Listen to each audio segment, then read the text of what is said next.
दोस्तों नमस्कार। आज एक हम रहस्यात्मक कहानी लेकर आए हैं जो कि बहुत पुरानी है। 400 वर्ष पुरानी महल की कहानी है।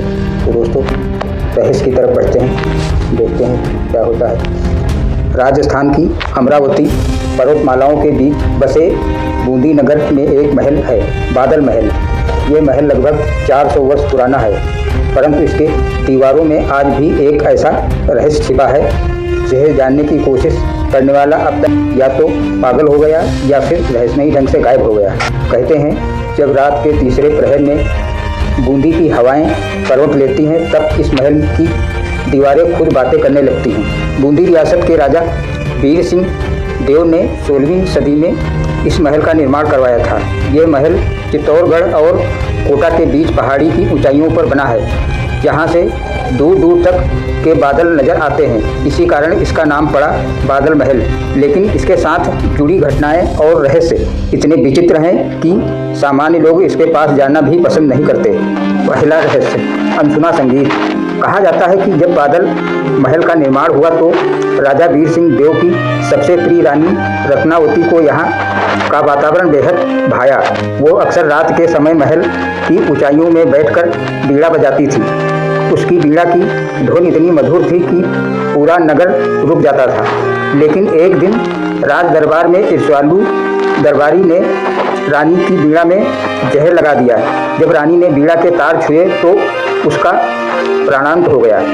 कहते हैं उस दिन के बाद से हर पूर्णिमा की रात महल की सबसे ऊंची मंजिल से वही बीड़ा की आवाज़ सुनाई देती है।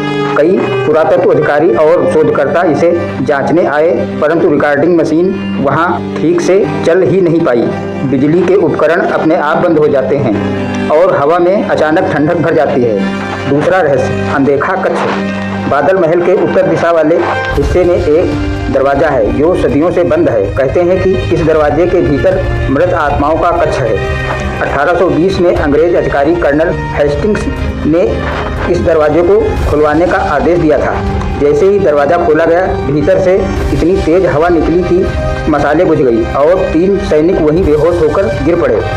जब दरवाज़ा बंद किया गया तो महल के दरबारी पुजारी ने कहा, यह कक्ष है जहां रानी रत्नावती का अदृश्य प्रतिरूप रहता है। उसे किसी ने बाधित किया तो विनाश निश्चित है। अंग्रेजों ने दरवाजे पर लोहे की पट्टियां लगवाई और उसे फिर कभी नहीं खोला गया। आज भी वो दरवाज़ा उसी रूप में है जिस पर पुराने समय का शिलालेख लिखा है। प्रवेश वर्जित है, यहाँ वायु भी बंधी है। तीसरा रहस्य, महल में बादलों का उतरना। बादल महल नाम तो इस कारण पड़ा कि क्योंकि यहाँ ऊंचाइयों पर था, लेकिन लोक कथा ये कहती है कि यहाँ सच में बादल उतरते हैं। सावन के महीने में महल की छतों पर बादल ठहर जाते हैं और भीतर की दीवारों से पानी टपकने लगता है, जबकि आसमान बिल्कुल साफ रहता है। स्थानीय लोग मानते हैं कि यह रानी रत्नावती का वरदान है। उसने मरते समय कहा था, मेरी आत्मा जब तक इस महल में रहेगी तब तक यह महल बादलों का घर रहेगा। वैज्ञानिक दृष्टि से इसे वायु वेग और तापमान का प्रभाव बताया गया है, परंतु बूंदी के लोग आज भी कहते हैं कि जब बादल महल के ऊपर मंडराते हैं तो रानी लौट आती है। चौथा रहस्य, भूतिया चित्रकारी। महल की दीवारों पर बनी चित्रकारी आज भी जीवंत दिखाई देती है। रंग फीके नहीं पड़े बल्कि वे रात के समय चमकते प्रतीत होते हैं। सबसे विचित्र बात यह है कि चित्रों में दिखाई देने वाली रानी की आंखें हर दिशा में चलती दिखती हैं। 1992 में दिल्ली के एक कला विशेषज्ञ डॉक्टर समीर त्रिवेदी ने कहा था, ये चित्र किसी मानव द्वारा नहीं बनाए जा सकते।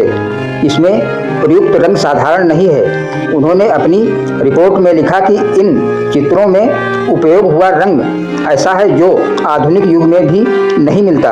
महल के एक कक्ष में एक बड़ा चित्र है जिसमें रानी रत्नावती बादलों को बांधती हुई दिखाई देती हैं। जब बिजली कड़कती है तब वह चित्र हल्के से चमक उठता है, जैसे किसी ने क्षण भर के लिए दीप जला दिया हो।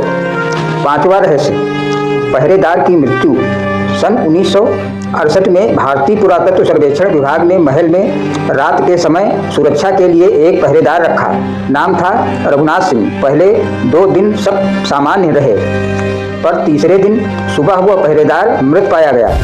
उसके चेहरे पर भय का भाव जमे हुए थे, जैसे उसने कुछ ऐसा देखा हो जो सहन नहीं कर सका। उसकी डायरी में अंतिम पंक्ति लिखी मिली, आज रानी ने मुझे कहा, यह मेरा घर है, यहाँ पहरा ना दो।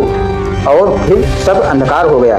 इस घटना के बाद से सरकार ने रात में किसी को वहाँ ठहरने की अनुमति नहीं दी। महल के चारों ओर रात को अब भी अलौकिक ध्वनियाँ सुनाई देती हैं, कभी बीड़ा की, कभी पायल की। छठा रहस्य, खोया हुआ हीरा। राजा वीर सिंह देव के पास एक दुर्लभ नागमणि थी, जिसके बारे में कहा जाता है कि वो रात में चमकती थी और जिसे देखकर सर्प भी मोहित हो जाते थे। जब रानी रत्नावती की मृत्यु हुई तो राजा ने वो मणि उसके साथ महल के भीतर ही किसी गुप्त स्थान पर रख दी। उस मणि की खोज में कई लोगों ने महल में खुदाई की, परंतु जो भी नीचे तक पहुंचता वो जीवित नहीं लौट सका। बूंदी के बुजुर्ग आज भी कहते हैं कि उस मणि की रक्षा स्वयं रानी की आत्मा करती है। जो भी लालच में आया उसे सदा के लिए मौन कर दिया। सातवां रहस्य, समय का ठहराव। महल के भीतर एक ऐसा स्थान है जिसे काल स्तंभ कहा जाता है। यह एक पत्थर का खंभा है जो हल्की नीली रोशनी छोड़ता है। स्थानीय किंवदंती कहती है कि जब कोई व्यक्ति इस खंभे को स्पर्श करता है तो उसकी घड़ी रुक जाती है। एक बार भौतिक के प्रोफेसर अरुण तिवारी ने इस घटना की जांच की। उन्होंने बताया कि महल के उस हिस्से में चुंबकीय विकिरण अत्यधिक है जो घड़ी की कार्यप्रणाली को रोक सकता है। परंतु सवाल यह है, 400 साल पहले जब बिजली या धातु की समझ भी सीमित थी, तब यह खंभा किसने बनाया? आठवां रहस्य, रानी की छाया। कुछ पर्यटक बताते हैं कि जब महल में सूरज ढलने लगता है तो एक स्त्री की छाया दीवारों पर चलती दिखाई देती है, जबकि वहां कोई नहीं होता। उसने लाल घाघरा, सुनहरी ओढ़नी और हाथ में बीड़ा धारण की होती है। कई बार वो बालकनी पर दिखाई देती है और अचानक गायब हो जाती है। 2015 में मुंबई से आए फोटोग्राफर सिद्धार्थ खन्ना ने अपने कैमरे में यह दृश्य कैद करने की कोशिश की। जब उसने फोटो निकाला तो उसमें एक धुंधली आकृति सचमुच दिखी, रानी जैसी छवि। लेकिन अगले ही दिन सिद्धार्थ बूंदी छोड़कर चला गया और फिर कभी नहीं लौटा। नवा रहस्य, महल की आवाज़ें। रात के सन्नाटे में कभी कभी महल के भीतर किसी के चलने की आहट आती है। लोहे के दरवाजे खटकते हैं, घूंघट की सरसराहट सुनाई देती है। एक बार स्थानीय गाइड रमेश मीणा ने बताया कि एक सर्द रात को उसने महल के भीतर किसी स्त्री को रोते सुना। जब उसने जाकर देखा तो वहाँ बस खाली आंगन था और मिट्टी पर गीले पदचिन्ह, जैसे किसी ने आंसुओं से जमीन भिगो दी हो। लोग कहते हैं वो रानी की आत्मा नहीं बल्कि महल के अन्य सेवकों की आत्माएं हैं जो रानी के वियोग में अब भी वहां भटकती हैं। 10वां रहस्य, अनंत सीढ़ियां। महल के पीछे एक सकरी सीढ़ी है जो पहाड़ के भीतर जाती है। कहते हैं कि इस सीढ़ी का कोई अंत नहीं, जो भी उस सीढ़ी पर उतरता है वो लौट नहीं पाता। स्थानीय लोग मानते हैं कि यह सीढ़ी सीधे भूमिगत सरोवर तक जाती है जहां नागमणि छिपी है। कई बार उस दिशा से जल की आवाज़ आती है जबकि वहां कोई स्रोत नहीं। कुछ लोग मानते हैं कि यह सीढ़ी रानी के गुप्त मार्ग का हिस्सा भी थी, जिससे वो अपने कक्ष तक बिना किसी को बताए पहुंच जाती थी। 11वां रहस्य, मौन साधु की भविष्यवाणी। सन 1700 के आसपास बूंदी में एक साधु आया था। नाम था भैरवदास जी। उसने कहा था, जब कोई राजा इस महल की नींव खोदेगा उस दिन बूंदी पर सूखा पड़ेगा। कई वर्षों बाद अंग्रेजों ने जब खुदाई करवाई, उसी वर्ष बूंदी में अकाल पड़ा और महीनों तक वर्षा नहीं हुई। लोगों ने कहा यह रानी का नहीं, भैरवदास जी के वचनों का परिणाम है। उसके बाद किसी ने महल की नींव को हाथ नहीं लगवाया। 12वां रहस्य, धूप में छाया ना पड़ना।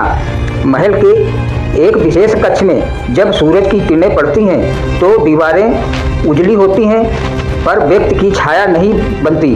ये घटना आज भी पर्यटकों को चौंकाती है। वैज्ञानिक इसे प्रकाश परिवर्तन और सफेद चूना पत्थर की चमक से जोड़ते हैं, पर स्थानीय जन इसे रानी का आशीर्वाद कहते हैं रानी चाहती थी कि जब कोई उस कक्ष में आए तो वो अपना अहंकार पीछे छोड़ दे, इसलिए वहाँ किसी की छाया नहीं बनती।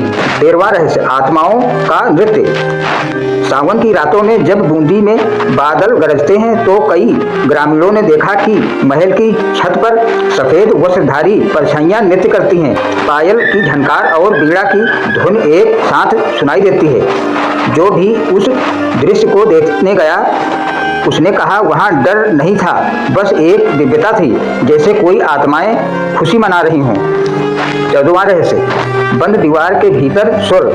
महल की पश्चिमी दीवार पर एक पुराना दरवाजा था जिसे राजकाज के समय ईंटों से बंद कर दिया गया था, परंतु आज भी कभी कभी वहां से स्त्रियों के गीत सुनाई देते हैं। राजस्थानी लोकगीत जिन्हें अब कोई जीवित नहीं गाता। स्थानीय पुजारी बताते हैं कि यह वो स्थान है जहां रानी के साथ रहने वाली दासियां रात्रि में नृत्य करती हैं। उनकी आत्माएं अब भी वही गान करती हैं क्योंकि उन्हें मुक्ति नहीं मिली। 15वां रहस्य, रहस्यमयी खुशबू।